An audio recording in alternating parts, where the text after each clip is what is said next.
you're spending so much money to get a dollar of healthcare. You're having to spend $1.20 as an employer. And then the provider only gets, a tiny fraction of that. Direct contracting is getting the middlemen out of the equation. And so we're trying to get those middlemen out of it so you're paying $1 for $1 of healthcare as an employer. There's no correlation between cost and quality. Healthcare is probably an inverse correlation. People would come up in tears and say, "Thank you so much for doing this. I've been saving up for this cancer surveillance, and now I can get it." Really moving. Every dollar saved is not going in my pocket; it's going back in your pocket. If people start thinking more like an owner, it makes a difference.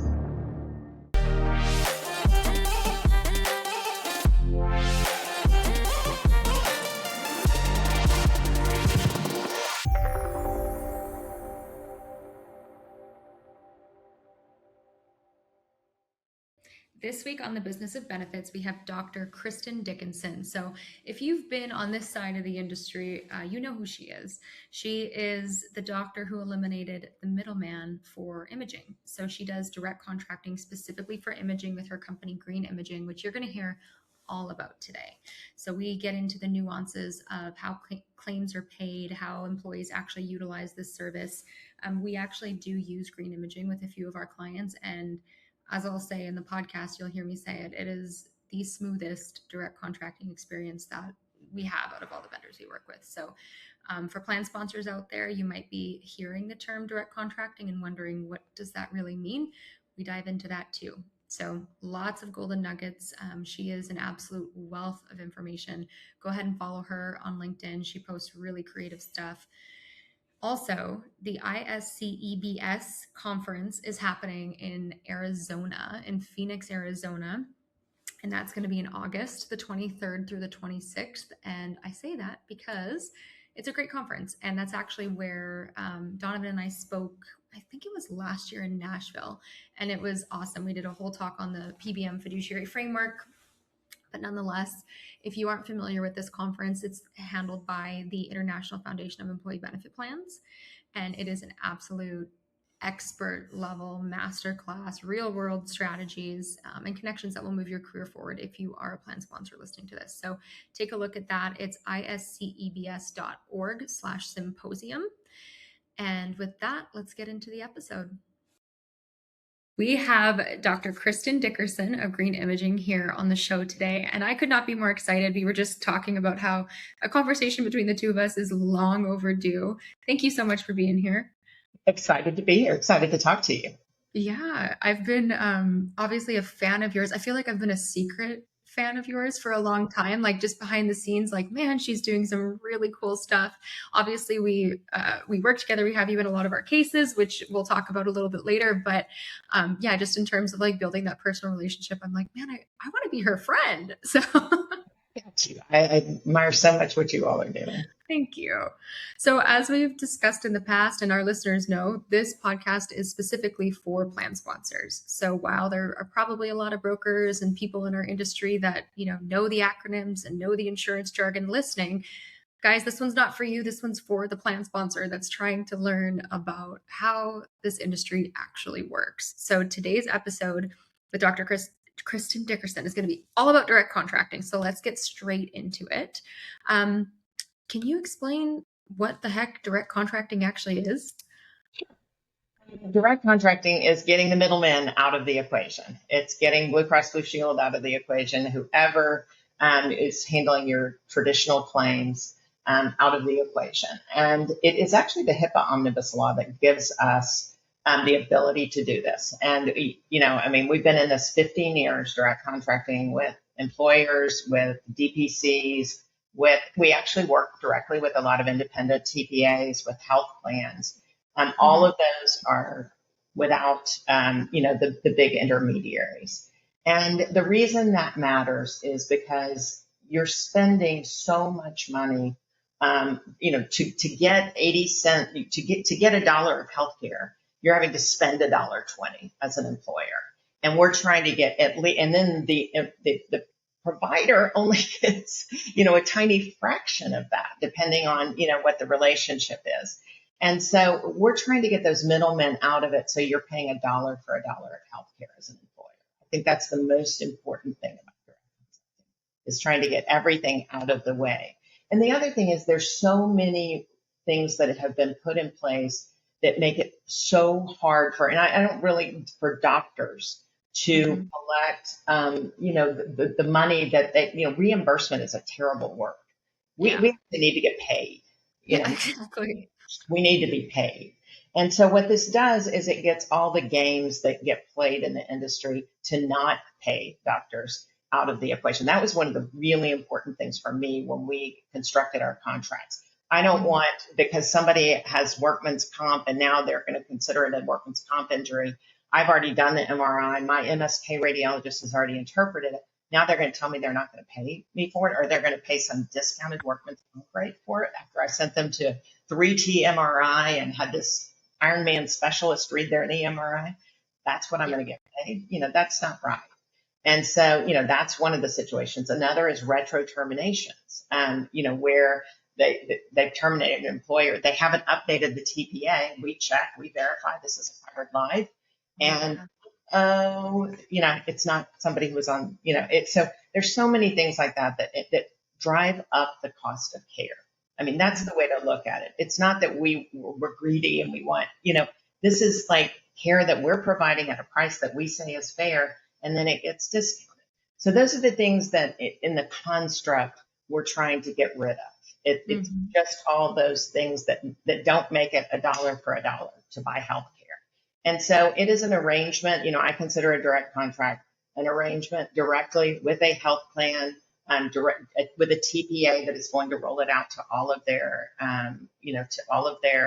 clients, with a lot of times with our larger employers, we're going directly with that employer.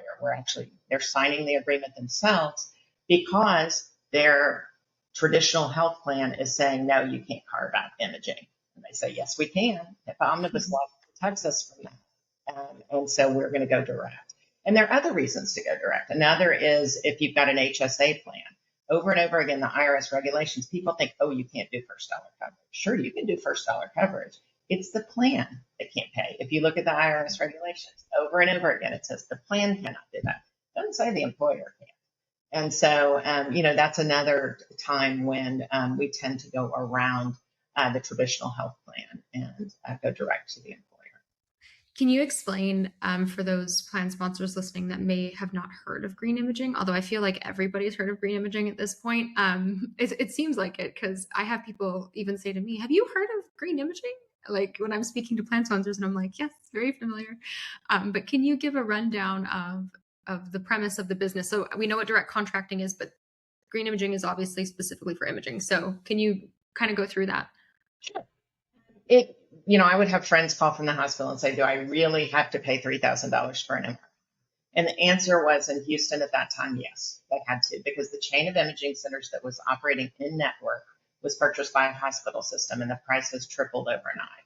I was a radiologist reading for imaging centers that were operating. People still had good out-of-network benefits then. And so they were operating out-of-network. If they got a nice out-of-network payment on a couple of patients a day, they were making more than they were in network.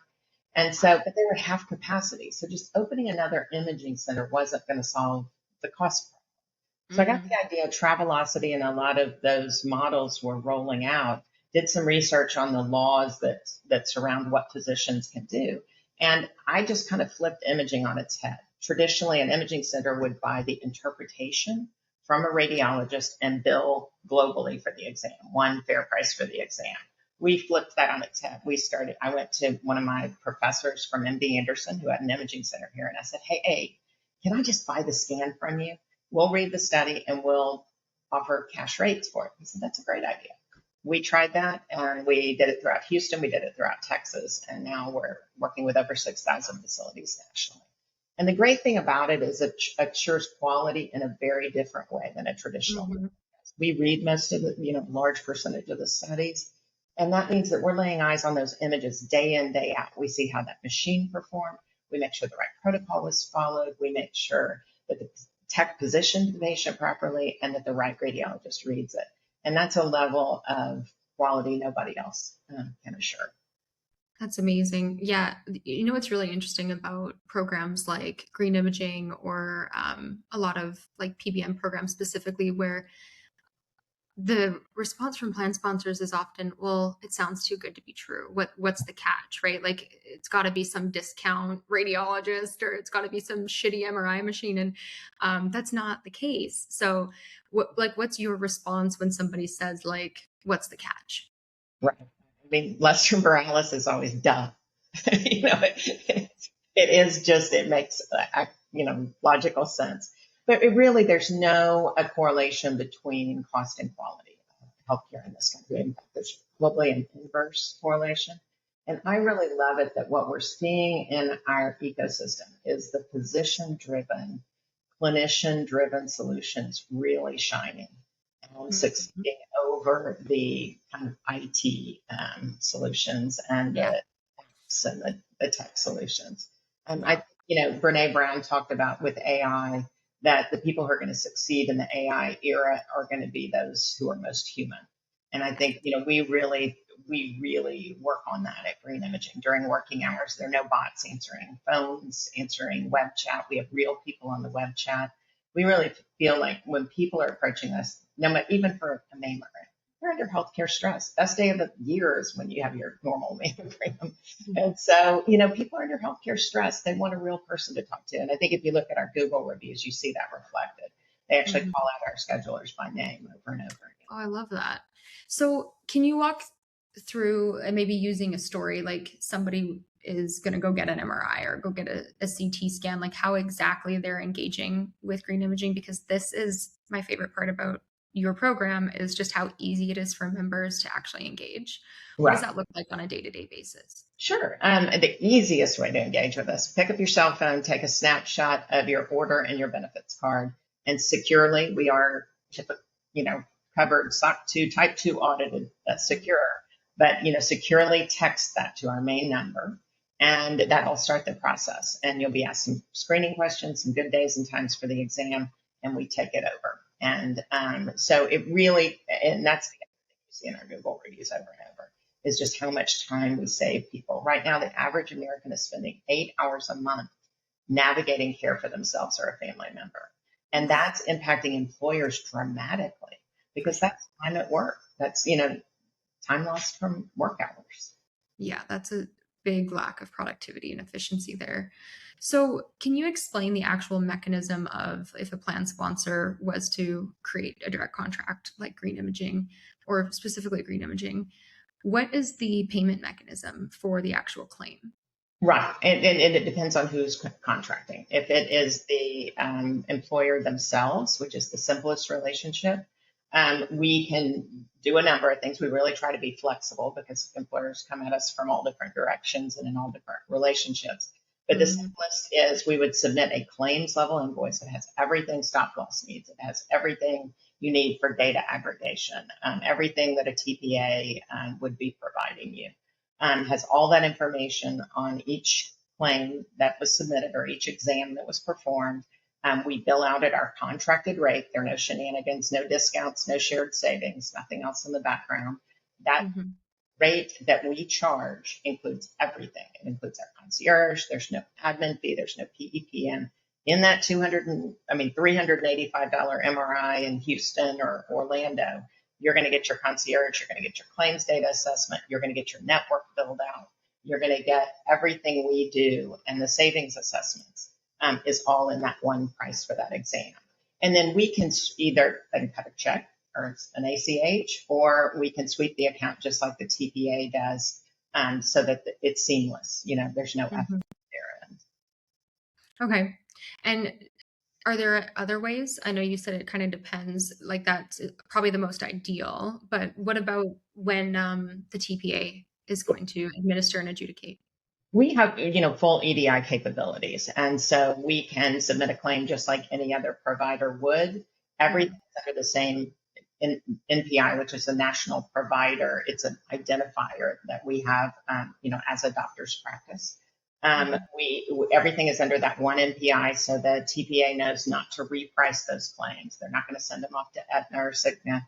that these are just paid at the contracted rate, at the rate we bill, and they get paid like any other claim. So What do you see as the, and I know it's obviously like location dependent, but average savings on, let's say, an MRI with your direct contracts versus like a BUCA negotiated rate? right. It's typically in the 60% range. That, now some people are coming in with RBP. If we Mhm. rebundle those RBP fees, we're typically seeing 50%, 40%, as long as we have those fees. If you just look at it apples to apples, we usually beat them by a little bit, but not a ton. But once you look at the admin fees behind that, it's significant savings. There are different people who have already been, incentivizing members to go to outpatient imaging centers or here or there. So is variation in that, but just a plan that hasn't had any savings, typically 60% apples to apples. But then again, if the employer has to do something to incentivize the member. We've had, whether that's zero out of pocket. We have a client in Beaumont, Texas, that's actually paying them $400 if they get it on top of zero out of pocket. If they get an MRI, their savings are that great. So we see variation there. But after they pick up that member responsibility, and a lot of these are, because the employers who are doing this are often, they're often already rich plans. Already there's not it. So in that setting, there may be 50% savings still. If it's a high deductible plan, it may be 30% savings after that member responsibility is picked up. Mm-hmm. But then there are additional savings, and the additional savings are our radiologists are, when that order comes in, our radiologists are looking at it for appropriateness. And like a chest CT, like almost half the time they're ordered without and with contrast, and they don't need to be. So we're going to do it with contrast or without contrast, whichever's appropriate. We're going to save half the radiation. We often save contrast risk, and we're going to save on cost. So there are additional, about 25% of exams get down coded. Occasionally it will get up coded. It's not going to be a good exam without contrast. It's useless. And so we will actually go back. In that setting, we have to go back to the referring physician and ask them to change the order. But we will get it, if you get the right exam up front, it's a lot less expensive in the long run. So there's that piece of it. There's also the piece that it's not one expensive MRI that's going to have the member meet their deductible, and then the plan is picking up everything else all year. And then the other is the Friday afternoon ER visits that we save. When we can get that CT scan of the abdomen and prove there's not appendicitis or a DVT or a pulmonary embolus on Friday afternoon, there are a lot of savings there. No kidding. Something that I want to touch on and just make super clear for the plan sponsors that you just said was the power of incentivizing through the plan design.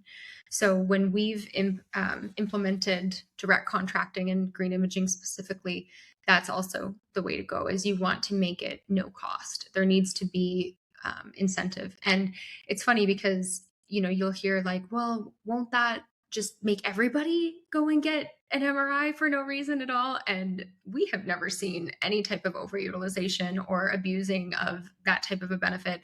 I'm sure you haven't either. Something I was curious about was, do you find that utilization tends to increase each plan year because members have such positive experiences that they start telling other people, or is it generally pretty stable?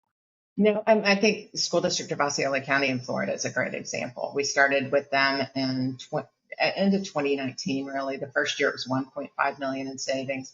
Second year, 2.5 million in savings. Third year, 3.7.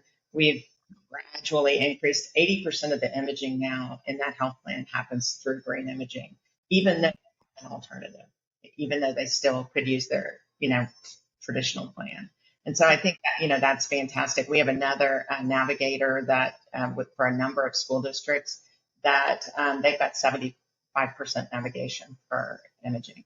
So we're really, and we are coming up with more and more ways to try to remind members that they have this benefit. If we can get the traditional auth feed, we can intercept them and just send them a text and remind them, if you go to green imaging, it's zero out of pocket. We can do text campaigns. We can do email campaigns. We're really trying to get really, really proactive.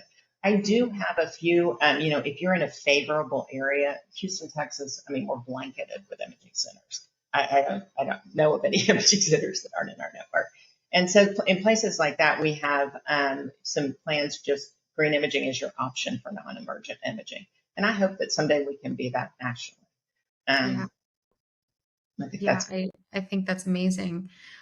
We do annual communication plans through text messaging for a lot of our clients, and the goal is always these point solutions, specifically the direct contracting, to stay top of mind. right. So a lot of the times we're the ones that are sending out those reminders, and we generally will see that the text might go out in January, and then after that there's a little bit of an uptick in the utilization. So you're absolutely right. There's a lot of power in staying in front of people and staying top of mind. Absolutely. And I think the other thing that's been helpful is sharing success stories. So when we see it come through, if the member is comfortable with us sharing, like, hey, they saved, $3,000 on this imaging, being able to send that out either as like a little video or as a little just win of the week type text, it goes far. I mean, those personal stories tend to be really, really impactful. And I think a lot of people underestimate that. You can have some champions in that. Somebody who's undergoing cancer surveillance and doing a CT every, 3 months. Somebody like that who's really willing to share and support the other health plan members can be a tremendous asset. Can you share a story of maybe somebody, or a person that maybe exactly how it all happens? Like, so they send you the text with the order and their ID card, and then they go in and do what they need to do. And can you give us like a real life example of something recently where savings happened, and for the plan versus the member, et cetera? Sure. One of my colleagues sent in a story this morning where a patient, was quoted $3,000 down the hall from her doctor for the MRI. Called, around to imaging centers with her network card and got a best price of $800. Texted my colleague and had it performed for $385 through. So she would just, send a copy of that. In that setting, she's paying cash because she hadn't met her deductible. So she is, sending us the order. We are set, she gets a text, screening questions for the MRI, good days and times for the studies. She gets sent back a voucher that the reason we hand off a voucher is to give you something to present to the imaging center instead of your benefits card. So she gets a voucher, presents it at the facility. The facility does the scan. Our radiologists interpret the exam. We send the report back to the referring physician. We're there. We're available by text. We're available by phone. If there are any questions, we use all the imaging sharing software we know about, we subscribe to, so we can get, if the physician needs the images, we can get that their way. If we read the study, actually a link to the images and reports can go back to a navigator, can go back to a referring physician in our navigator portal. So, we try to keep that technology fresh, and, it's a tough thing in imaging.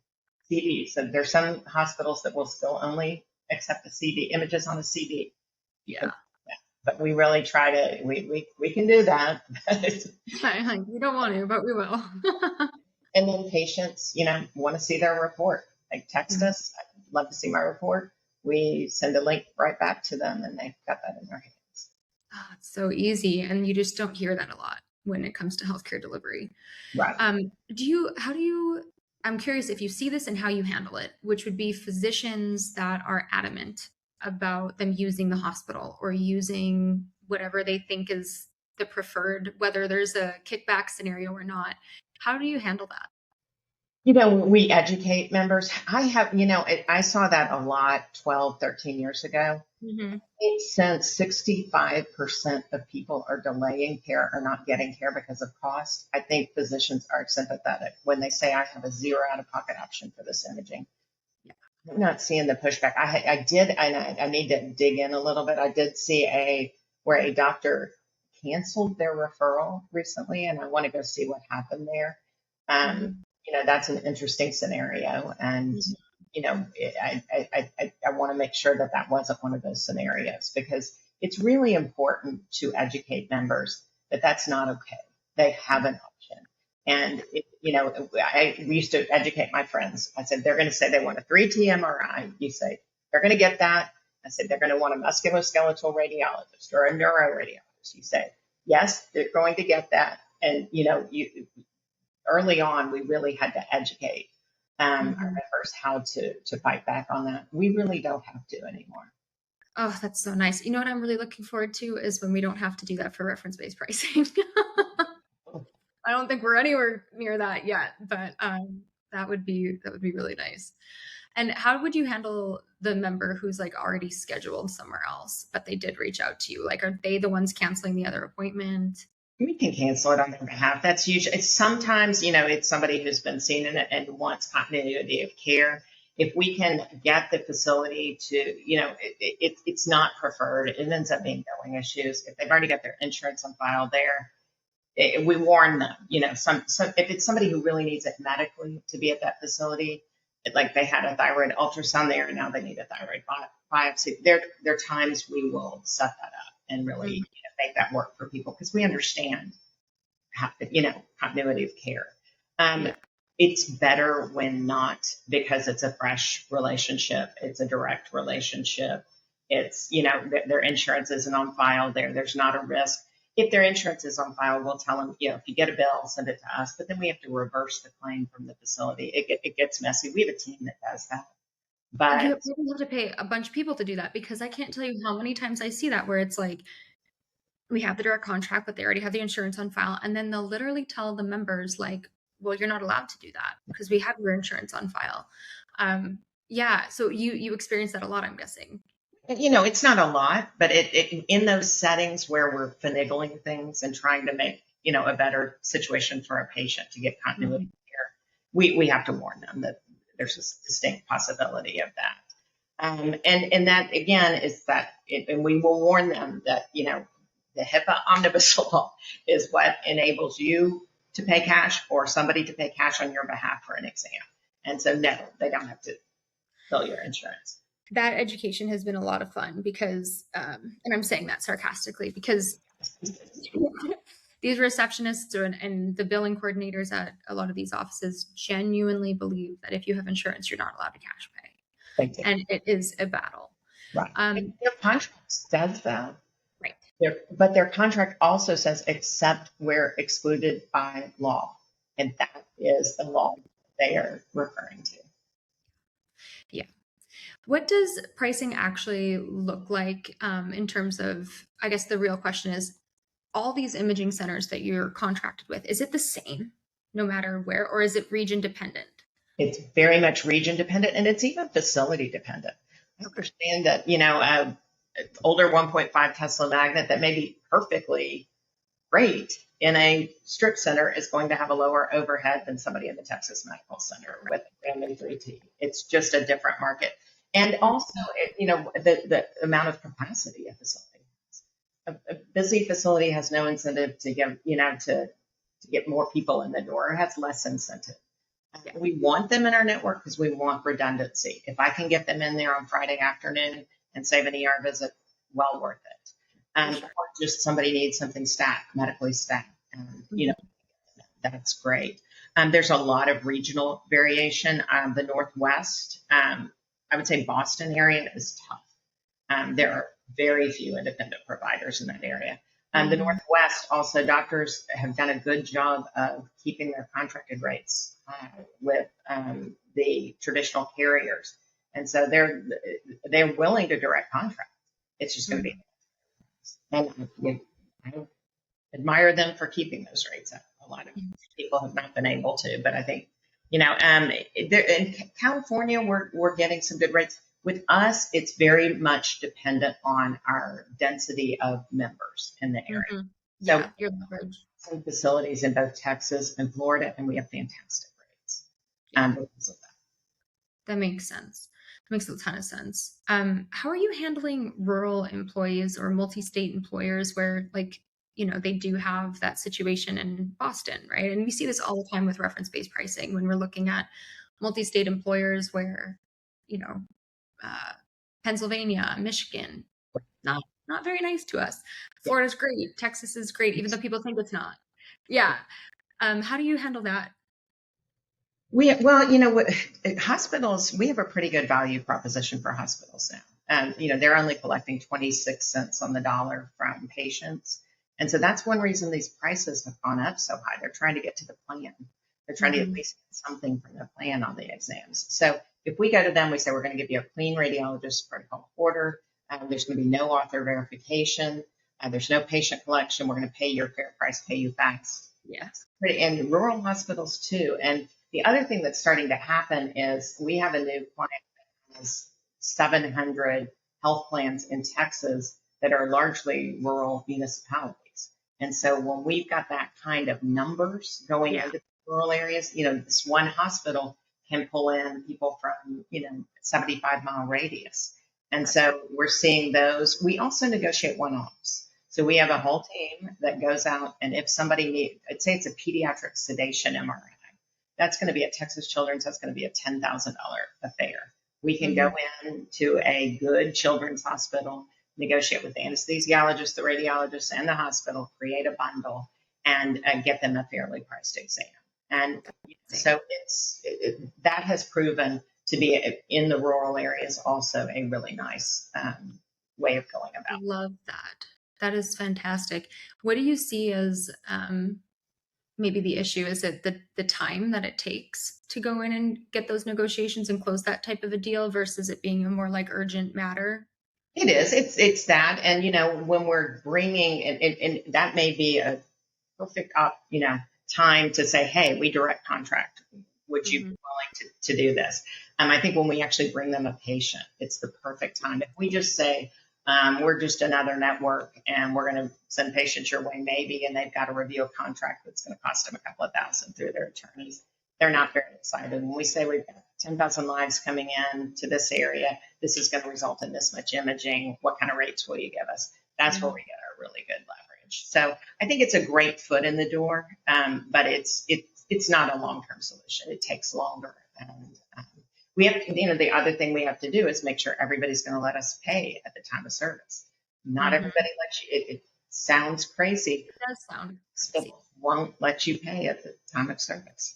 Oh, So, I'm aware. We yeah, just had a really interesting situation where there was a chemotherapy claim. Stop loss was ending.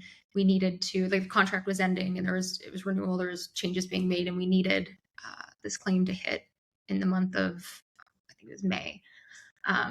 And the hospital was like, no, actually, we don't bill for cancer treatment until the first of the following month. And we're like, well, would you like to get paid? Because we'd love to pay you. But yeah, it was reference-based pricing. It was a lot of fun. It got worked out, but it's just wild to me that certain decision. It was $160,000 willing to just be like, yeah, we'll put it up to chance. And it's like, look, the member won't even be employed anymore. They're unfortunately is very sick. Like it's wild to me, some of the things that we encounter. It's like, if you can get paid faster, more, and efficiently, like, why are we saying no, right? What, for the plan sponsors listening that are a little skeptical, what is maybe some of the drawbacks, if any, to utilizing direct contracting in your health plan? the down the hall mentality. Sometimes a lot of people think their doctor's going to be upset if they don't go. And there are people who even think they have to go where their doctor sends them. Mhm. I think, the other thing is when people have a specific facility that they've gone to for years for their mammogram, we can get the prior mammogram. Sometimes it's nice to have a fresh set of eyes on things. Um, Right. it's changing. I think the down the hall mentality and Hmm. just the idea of doing something different is a hard change. And that's where that change management and that reminder over and over again. And I think the case stories, I think once again, if you can hear people who talk about, for us, occasionally we'll, go on site, City of Plano in Texas, when they rolled out their zero out of pocket imaging, we went on site for their Christmas party. And, Oh, people would come up in tears and say, thank you so much for doing this. I've been saving up for this cancer surveillance study and now I can get it. yeah. It's really moving. And so I think the more we can show successes and show, what I love is the employers. There's an employer who's a member of the Texas legislature who's from Wichita Falls. And what he told his members is you're going to have to drive to Dallas sometimes for care. You're just going to have to pick up and drive. Every dollar saved is not going in my pocket. It's going back in your pocket. Oh, I And love that. I think that is such a great way. And that's maybe the best financial incentive is if you can educate people on the wage stagnation that's happening in this country because of healthcare costs. And I think if people start thinking more like an owner and, it makes a difference. Yeah. No, that's very good advice. Um, so I know obviously we're talking direct contracting for imaging.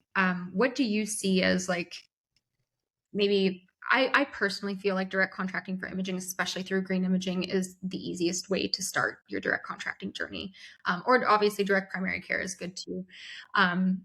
What do you think if plan sponsors are starting to wrap their head around this and they're like, okay, yeah, we can do it. What would be the next best step? I would also like to caveat this and say it should be a data-driven decision based on your claims. But nonetheless, from an ease perspective, what other types of direct contracts have the same sort of ease that you've provided? I think the first three, I mean, the first thing I did for my employees was advanced primary care. My employees and their whole families, we are blessed to have next level urgent care in Texas, and they've got a subscription-based primary care.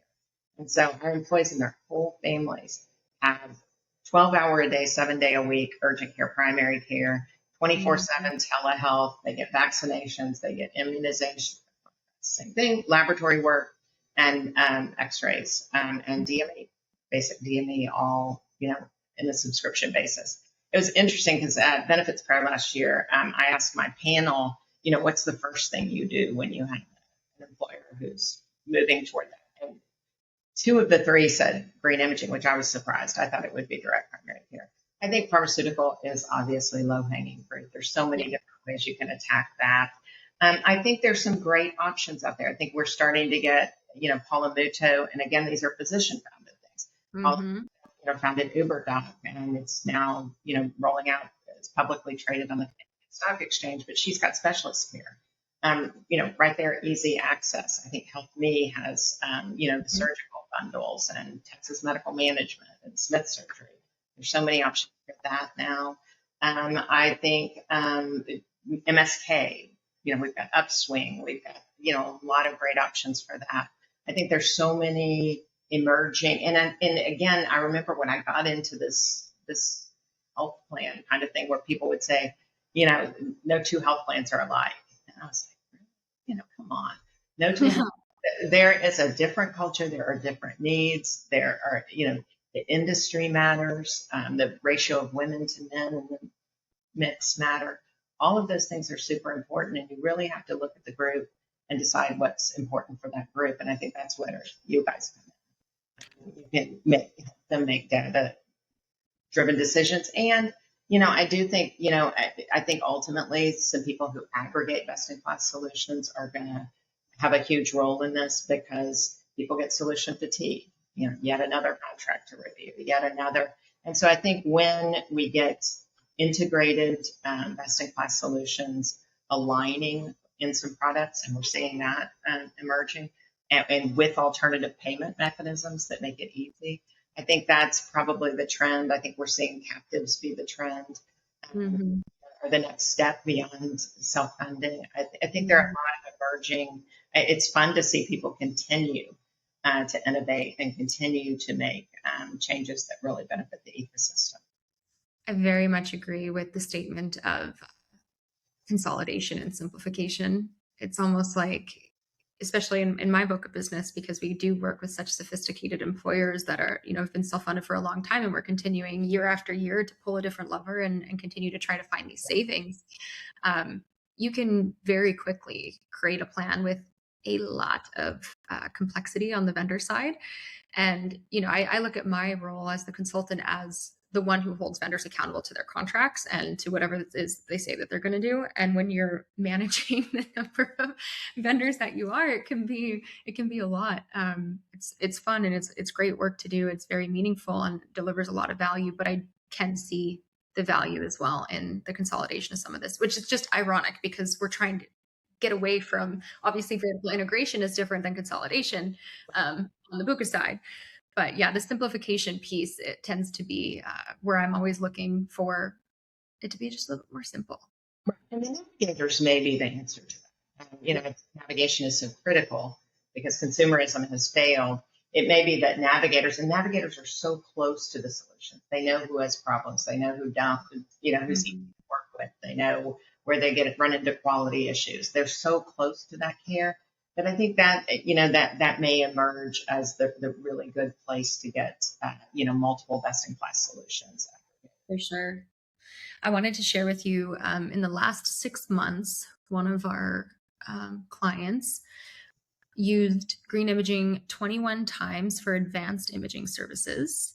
The employee savings was $3,300, so that's what the member would have come out of pocket, but we didn't design the plan that way. It was obviously a no cost share arrangement.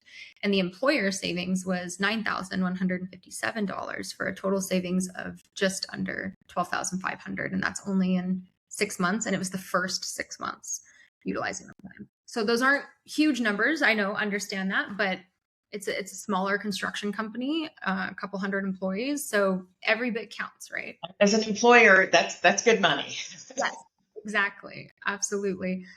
Do you have, for kind of closing and maybe some strategic framing on all of this for the plan sponsors, do you have any like words of advice for them?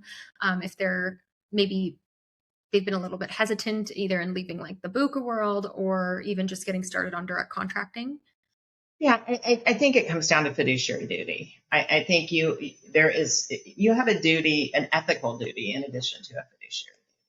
And when you really take a deep dive into what's happening and you listen to things like where the TPA is keeping money or charging above what the doctor's charges really were, when you start listening to those things, exposing those things, you got to feel for your plan members. They're paying all this money for a plan they can't use unless you're doing things like this. And you can do it. You can afford to do these things without paying another penny.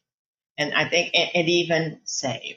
And yet your members are going to get the care they need. And with 65% of people delaying care or not getting care, you're paying indirectly already for more advanced care. Exactly. We have one of my favorite strategies in our book of business has direct contracting for cancer treatment, for imaging. We have direct primary care. We've got a bunch of direct solutions on the pharmacy side, but pretty much the entire program is direct contracting with RBP and a wrap and other things like that. But it's really cool to hear one of the employees at this company just left, and it was very amicable separation, but he told his boss that what he was going to miss most was the fact that he felt like he could actually utilize his healthcare, and it was because of all those direct contracts in place, which is pretty cool. So we're doing great work. We're trying, right? Thank you so much for everything that you've done. I can't say enough good things about what you're doing in the industry, and it's just such an honor to be able to work with you and take on this beast of a challenge alongside you. And yeah, guys, check out Dr. Dickerson on LinkedIn. We'll link all of her information in the show notes. And other than LinkedIn, is there anywhere else they should be looking for you? That's the best place. Okay, awesome. Well, thank you so much for hanging out with me today. It was super fun. Thanks.